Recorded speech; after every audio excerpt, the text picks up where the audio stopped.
Okay, good morning my dear students. तो हम लोग डिटर्मिनेंट में बात कर रहे थे सिस्टम ऑफ लीनियर इक्वेशन यानी समीकरण निकाय की, राइट। तो अभी तक हमने देखा था system of linear equation in two variable, दो चर राशि में रैखिक समीकरण निकाय। कितनी चर राशि की बात कर रहे थे हम लोग? दो चर राशि की बात कर रहे थे। आज हम लोग पढ़ने चल रहे हैं तीन चर राशि में रैखिक समीकरण निकाय।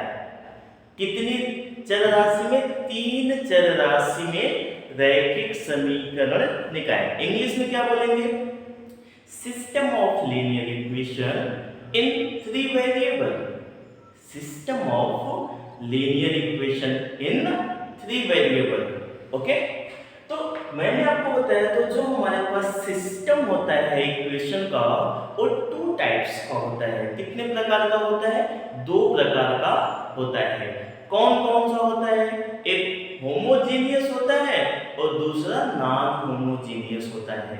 होमोजीनियस कब होता है? जब सभी इक्वेशन में कांस्टेंट टर्म यानी अचर पद जीरो हो जाते हैं तो उसे हम लोग बोलते हैं homogeneous system of equation.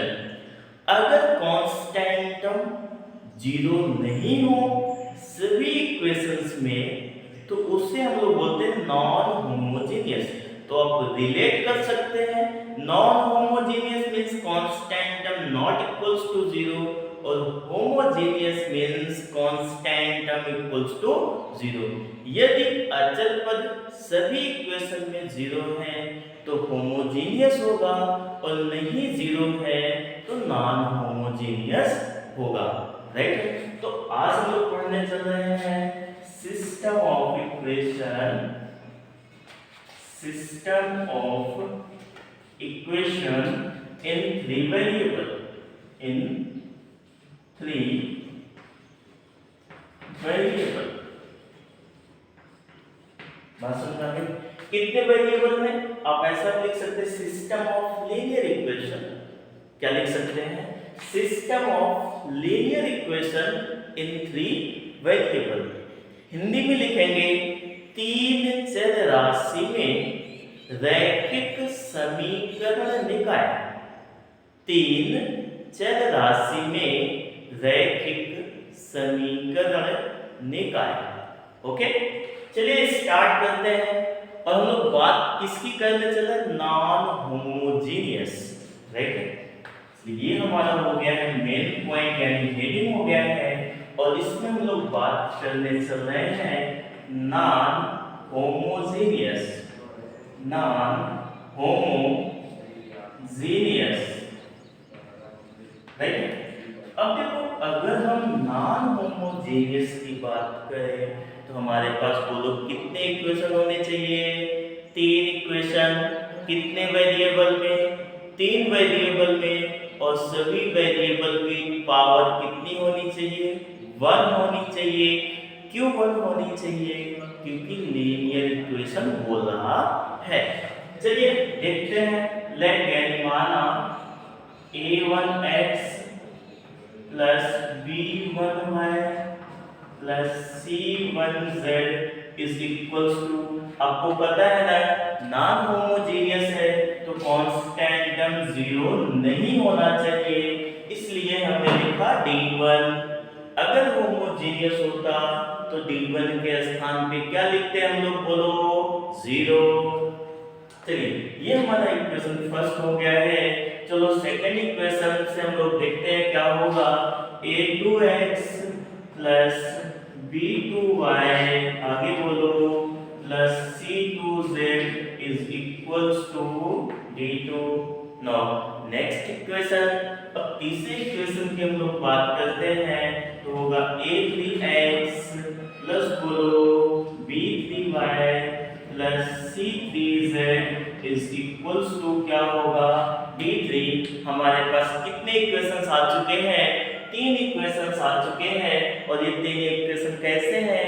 Linear equation है यानी रैखिक समीकरण है। तो अब हम लोग यहाँ पे क्या करते हैं? x y z की वैल्यू फाइंड आउट करना है। अगर ये हमारे पास 3 इक्वेशंस हैं और ये नॉन होमोजीनियस है तो हमारे पास यहाँ 5 केसेस बनेंगे। कितने केस बनने वाले हैं? 5 स्थितियां बनेंगी on the basis of solution, हल के आधार पे, राइट। तो मैं आपको थोड़ा सा एक्सप्लेन करने का प्रयास करता हूँ। ये कंसीडर कर लेते हैं, एक आपको पता है अगर 3 वेरिएबल में लीनियर इक्वेशन हो, कितने वेरिएबल में? 3 वेरिएबल में लीनियर इक्वेशन हो तो वो क्या होगा? हमेशा एक प्लेन को रिप्रेजेंट करेगा। तो आप याद रखेंगे हमेशा, या आप राइट डाउन भी कर सकते हैं, ठीक है। Linear equation in 3 variable always represent a plane. Hindi में क्या लिखेंगे? 3 चर राशि में रैखिक समीकरण निकाय। 3 चर राशि में रैखिक समीकरण निकाय सदैव एक समतल को प्रदर्शित करता है। सदैव एक समतल को प्रदर्शित करता है। ये बात सुनना भी, आपके सिलेबस में भी है वेक्टर एंड 3D ज्योमेट्री, सदिश एवं त्रिविमीय ज्यामिति। वहां पे आप लोगों को प्लेन पढ़ाया जाएगा इन 3 डायमेंशनल यानी 3 विमाओं में, जिसमें x भी होगा, y भी होगा और z भी होगा। वहां पे इसके बारे में काफी कुछ डिस्कस करेंगे हम लोग, बट अभी हम लोग इसका सॉल्यूशन करके x, y और z की वैल्यू फाइंड आउट करते हैं, राइट है। तो सबसे पहले आप इसे राइट डाउन करें और देन आफ्टर हम लोग x, y, z find out करते हैं।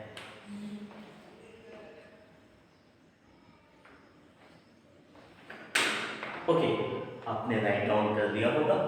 चलिए, अगर हम लोग यहाँ से डेल्टा की बात करें तो आपको पता है डेल्टा क्या होता है? Coefficient determinant. क्या होता है?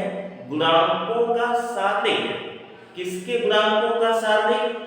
x, y और z के, यानी चर राशियों के गुणांकों का जो सापेक्ष बनता है उसी को हम लोग बोलते हैं डेल्टा।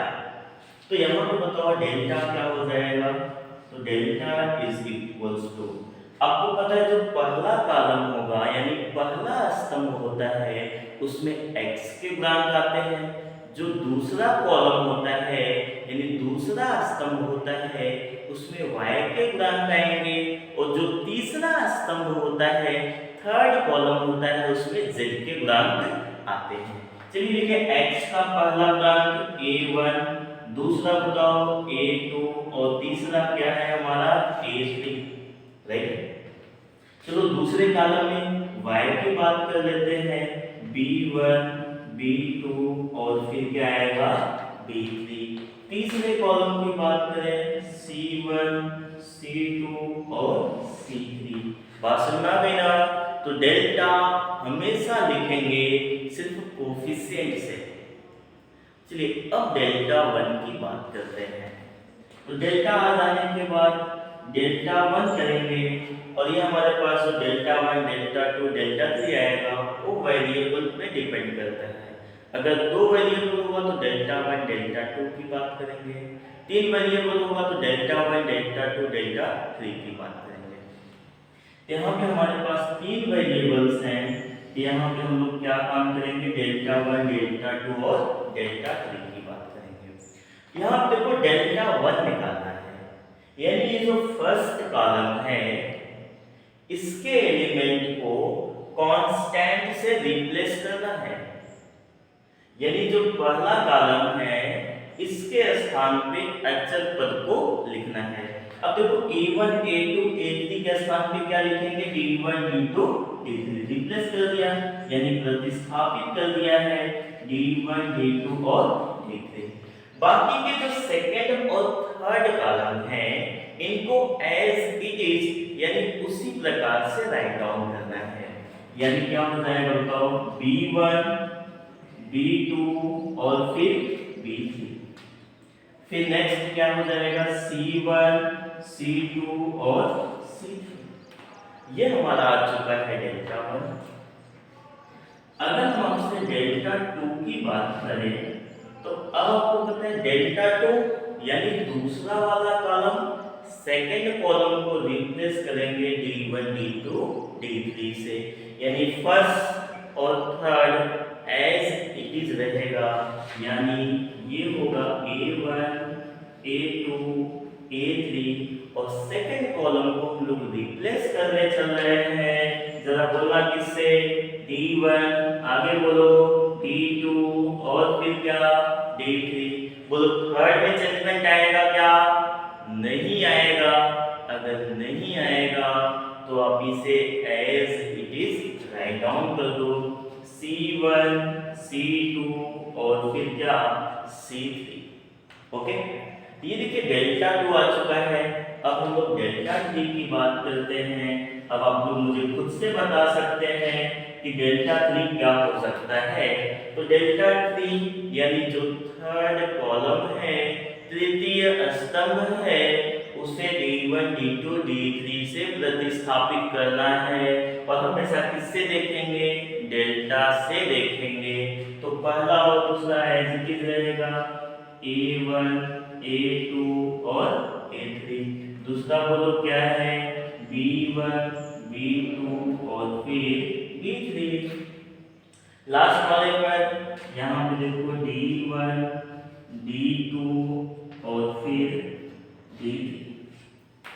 जब हमने डेल्टा डेल्टा 1 डेल्टा 2 और डेल्टा 3 लिख लिया तो इसे हम लोग इजीली सॉल्व करके इसकी वैल्यू निकाल लेंगे। ठीक है, आपको पता है सारणी को हल किया जाता है और इसका मान निकाला जाता है। जब आप सारणी को हल करके इसका मान निकाल लेंगे तो याद रखिएगा x इक्वल्स टू होता है डेल्टा 1 अपॉन डेल्टा।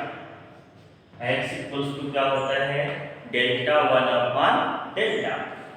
अगर हमको y फाइंड आउट करना है तो ये होता है आपका delta 2 upon delta and here, और हमको लास्ट z फाइंड आउट करना है तो आप खुद से बोल सकते हैं डेल्टा 3 अपॉन क्या हो जाएगा? डेल्टा। तो अब आप क्या करेंगे? इन चारों को हल करके रेशियो निकाल लेंगे तो आपको डेल x y और z मिल जाएगा। यहाँ तक कोई प्रॉब्लम नहीं आनी चाहिए। ये डिराइव भी मैंने आपको कराया था, कब? जब टू वेरिएबल्स की बात कर रहे थे। सेम पैटर्न पे आप सॉल्व करके थ्री वेरिएबल्स के लिए कर सकते हैं, बट वो हमारे लिए यहाँ पे नेसेसरी नहीं है। हमने पिछले लेक्चर में यानी टू वेरिएबल्स के केसेस में आपको बता रखा है, आप चाहे तो सेम पैटर्न पे कर सकते हैं।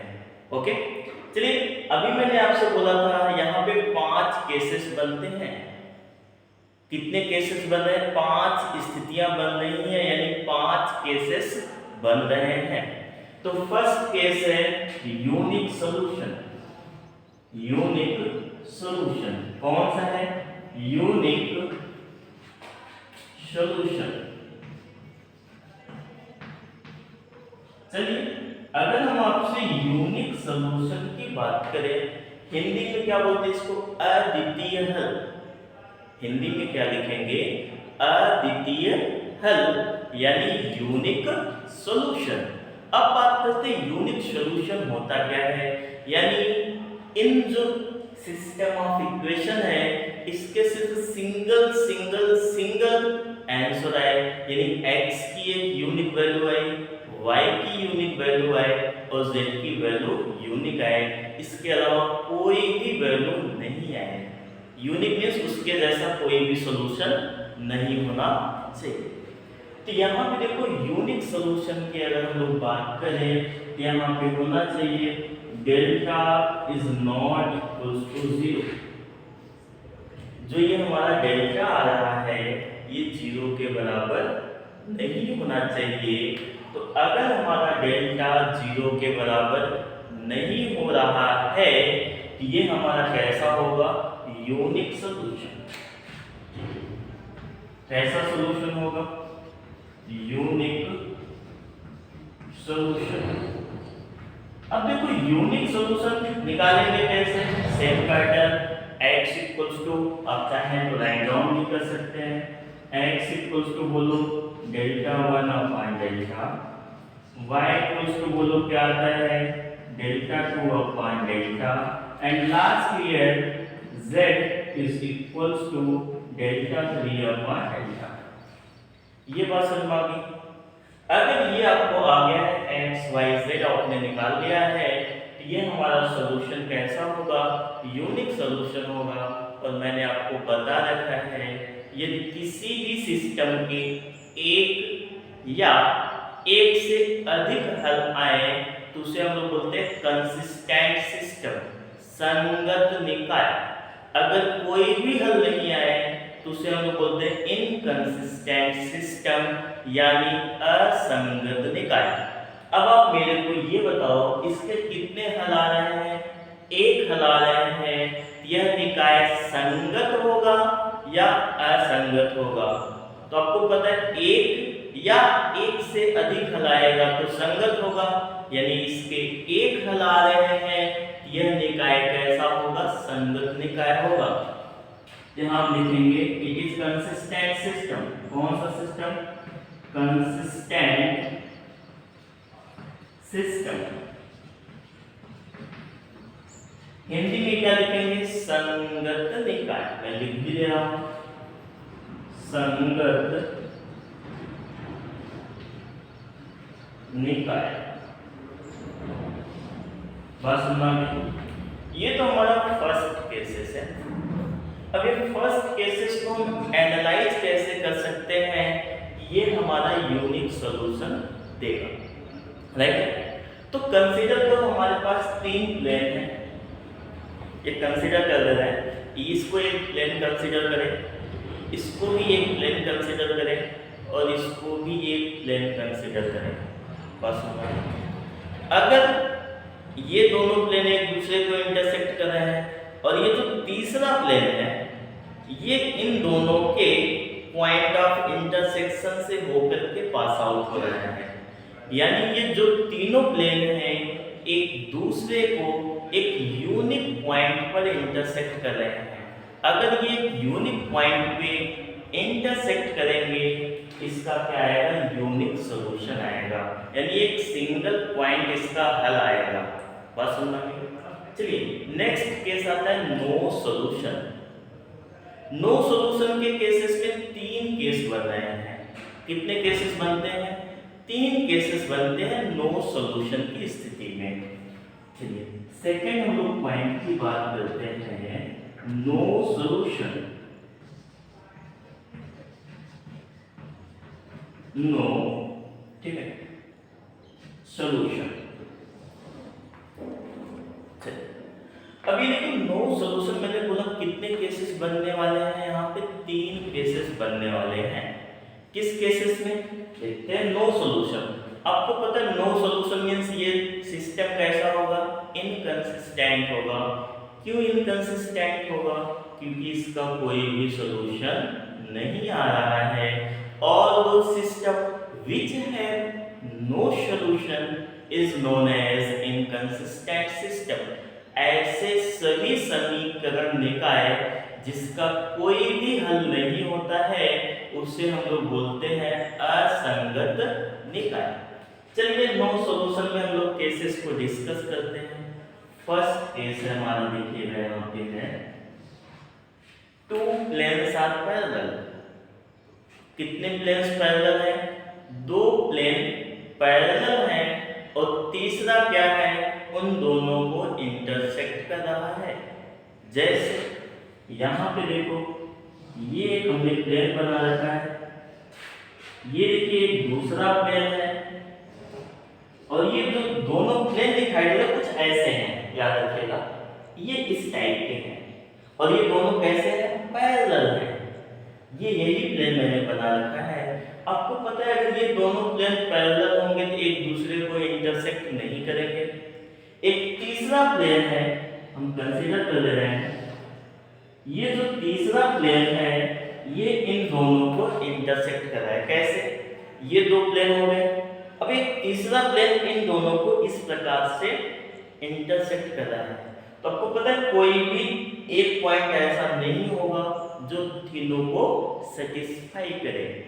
यानी इस केसेस में स्थिति क्या बनती है, रखिएगा delta is equals to 0 and delta 1, delta 2, delta 3 is not equals to 0। क्या होगा, डेल्टा तो हमारा 0 होगा, लेकिन डेल्टा 1, डेल्टा 2, डेल्टा 3 ये तीनों हमारे 0 नहीं होंगे। तो अगर ऐसी स्थिति होगी जिसमें दो प्लेन्स हमारे पैरेलल हैं और तीसरा जो प्लेन है इन दोनों प्लेन को इंटरसेक्ट कर रहा है, ये फर्स्ट केसेस हो गया। आपको पता है अगर ये दोनों प्लेन एक दूसरे के पैरेलल हैं, देखो क्या होगा। ये तो आपने राइट डाउन कर दिया होगा, चलिए इसको मैं रब करता हूं, तो ध्यान दीजिएगा।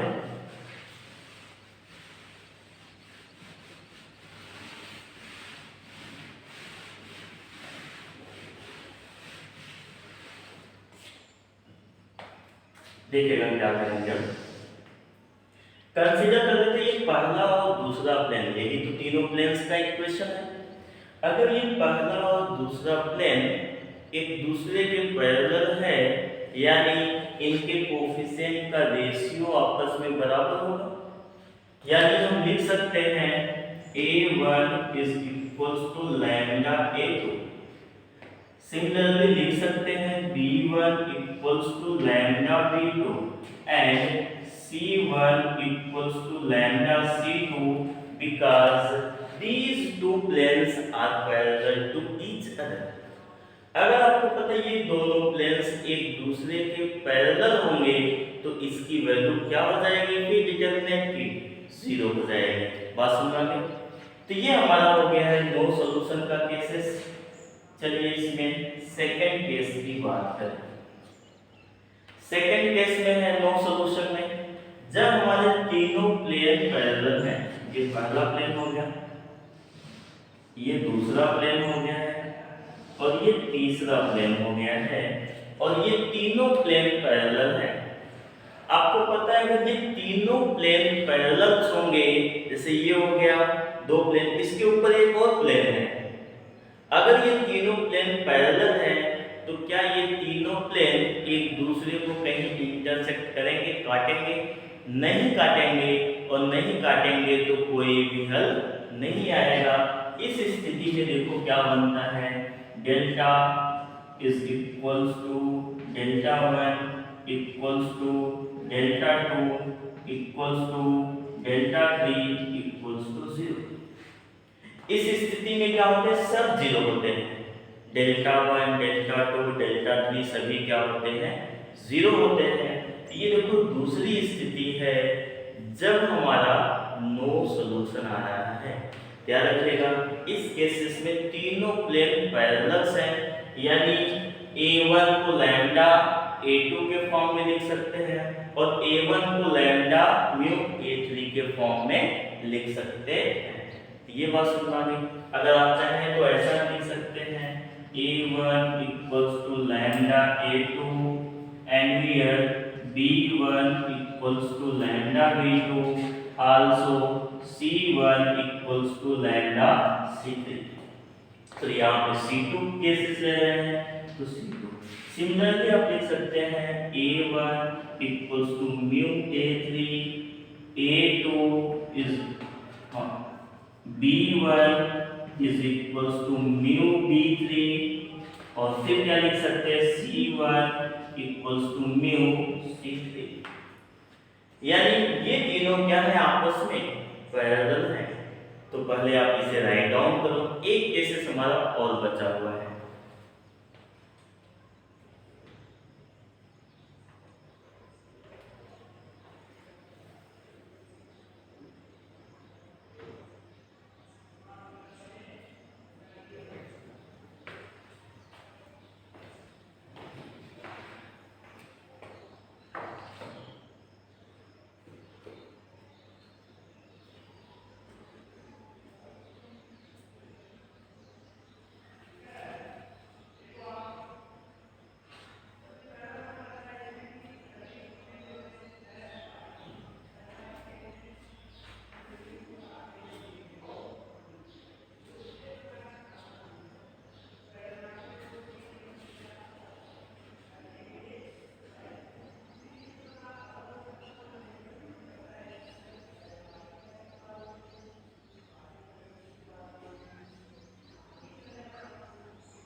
ओके, ये आपका हो गया है।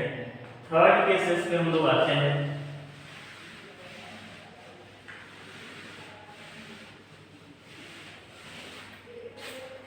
अब देखिए हमारा जो थर्ड केस होगा यानी सी, और ये किसके अंदर है, नो सॉल्यूशन के अंदर है।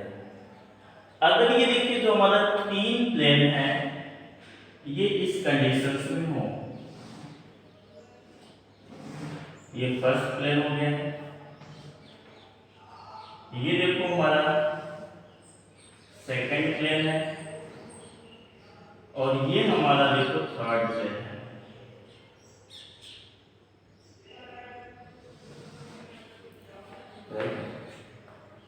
कुछ इस तरह से इंटरसेक्ट कर रहे हैं, यानी दो प्लेन एक दूसरे को तो इंटरसेक्ट कर रहे हैं, बट तीनों प्लेन एक दूसरे को इंटरसेक्ट नहीं कर रहे हैं। तो ये भी एक केसेस है। देखो पहला केसेस में था हमारे पास दो प्लेन पैरेलल थे, ठीक है, दो प्लेन पैरेलल थे। दूसरा केस तीनों प्लेन्स पैरेलल हैं। तीसरा केस है no three planes are parallel, तीनों में से कोई भी प्लेन पैरेलल नहीं है, but each two planes intersect each other, प्रत्येक दो प्लेन एक दूसरे को इंटरसेक्ट करे। जैसे आपने ट्रायंगल देखा है ना, ट्रायंगल के दो सिरे यानी दो साइड हमेशा इंटरसेक्ट करती हैं, तो सेम केसेस यहाँ बन रहा है। यहाँ का केसेस देखो, यहाँ भी नो सॉल्यूशन होता है, यहाँ पे होता है delta is equals to 0, delta 1 equals to delta 2 equals to delta 3 is not equals to 0। ये जस्ट सेम पहले वाले केसेस की तरह होता है, बट यहाँ पे कुछ डिफरेंस होता है, कोई भी दो प्लेन पैरेलल नहीं होंगी। ये हमारा तीन केसेस हो गया है नो सॉल्यूशन का। अब हमारा लास्ट आता है जो पॉइंट, वो फिफ्थ आपका आता है जिसमें इनफाइनाइट सॉल्यूशंस होंगे। कितने सॉल्यूशंस होंगे, इनफाइनाइट सॉल्यूशन। तो इसे आप राइट डाउन कर लें, देन आफ्टर हम लोग डिस्कस करते हैं उसको।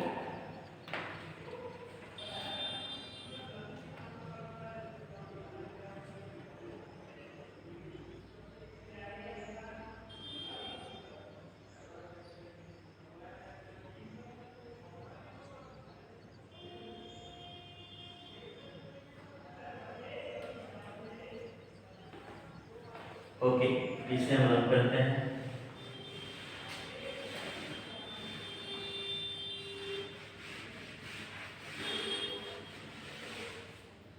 चलिए नेक्स्ट हम लोग देखते हैं थर्ड नंबर पॉइंट है, कौन सा है, इनफाइनाइट मेनी सॉल्यूशन। क्या होगा, इनफाइनाइट मेनी सॉल्यूशन।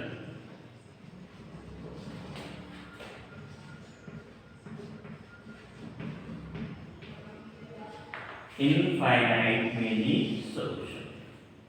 अब देखिए अगर हम आपसे इनफाइनाइट मेनी सॉल्यूशन की बात करें, यानी ये जो तीनों प्लेन हैं वो इस प्रकार से इंटरसेक्ट करनी चाहिए कि इनका जो पॉइंट ऑफ इंटरसेक्शन है वो एक लाइन हो, यानी जो तीनों समतल हैं वो इस प्रकार से प्रतिच्छेदित करें, उनका प्रतिच्छेद बिंदु एक लाइन हो यानी एक रेखा हो। अगर तीनों का प्रतिच्छेद बिंदु एक रेखा होगा, मैं आपको बता रहा हूं किस टाइप का कुछ, ये आप कुछ ऐसा कंसीडर करें, देखिए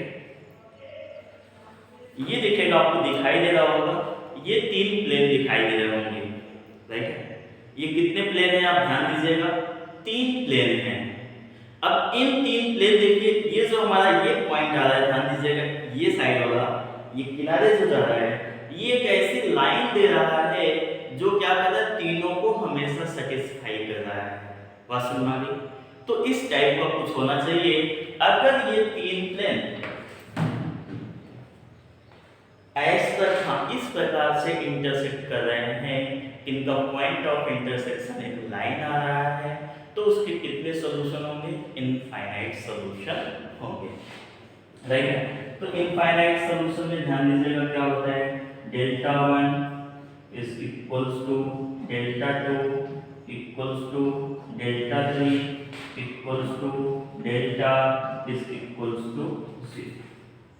ऐसे कंडीशन में क्या होते हैं, सब जीरो होते हैं और कितने इक्वेशंस आते हैं, कितने सॉल्यूशंस आते हैं इसके, इनफाइनाइट में ही सॉल्यूशंस आते हैं, राइट।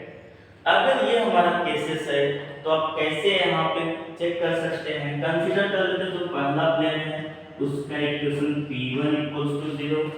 माना पहला वाला जो समतल का समीकरण है वो p1 = 0, दूसरा क्या है p2 = 0 और तीसरा क्या है p3 = 0। इसमें से आप किसी भी एक प्लेन को अन्य दो प्लेन के लीनियर कॉम्बिनेशन के फॉर्म में लिख सकते हैं। इनमें से आप किसी भी एक समतल के समीकरण को अन्य दो समतल के समीकरण के रैखिक संयोजन के रूप में लिख सकते हैं।